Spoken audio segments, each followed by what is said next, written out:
Good Taste Mornings with Luke and Susie on Juice 107.3. And when you hear the big fat story, you could be mistaken for thinking I've written an autobiography.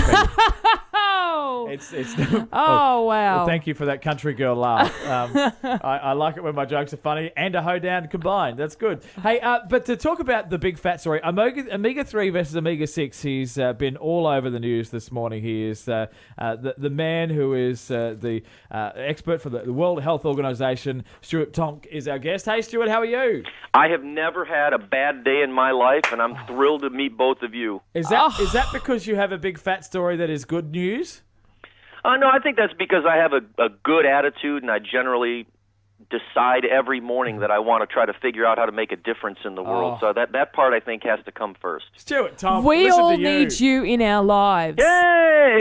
Can we bottle up a little Stuart in our pocket whenever we're feeling a bit blue, Yes. just pull you out? Yeah, forget supplements. Just change your attitude. Let's talk about something that has never really made a whole lot of sense to me, and that's the battle of fats. 3 versus 6, omega, and this whole fat story. Can you give us a better understanding of what this is all about?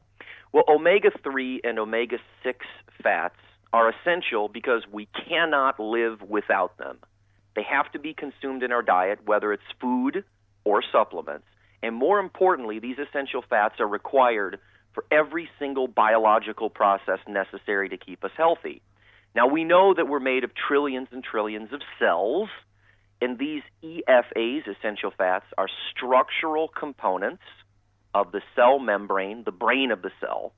Omega-3 and omega-6 promote fluidity. They allow the cells to function properly. They also make, this is the most important part, opposing pro- or anti-inflammatory hormone-like compounds while regulating gene expression. What this means in layman's terms, omega-6 in your body produce the largely pro-inflammatory compounds. Omega-3s are converted into the largely anti-inflammatory compounds. So I want to help redirect the conversation away from good versus bad for us to look at these things about balance or imbalance, and that's more accurate. Okay, so in the end, what do you think we should be eating as a general concept in a day? Well, I think that we're at a paradigm shift where we're about to have to, through circumstance rather than virtue, embrace our own unique nutrigenetic and nutrigenomic interactions. What that means, the day and age of the one-size-fits-all fad diet. I've done a little homework about you, and I know you're really interested in these things. Yes. But the day and age of we should all be eating the Mediterranean diet, we should all be eating the Japanese diet, Yeah.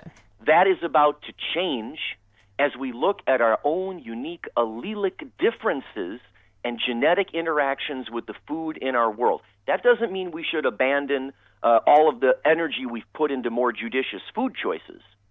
But before I answer your question, I need to set the stage.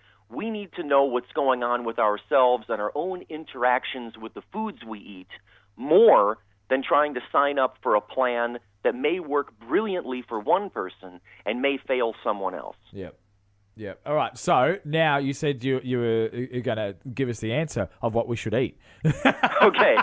I believe of the two imbalances, the two major imbalances, energy in and energy out, that we need to probably eat more efficiently in terms of finding out what we can eat to burn energy so that we can maintain stable body weight. I'm not a weight loss guy, but I am a fat loss guy. Yeah. So whatever that's going to take, and that's not, we don't have time to cover that today. The other imbalance is this imbalance between omega-3 and omega-6.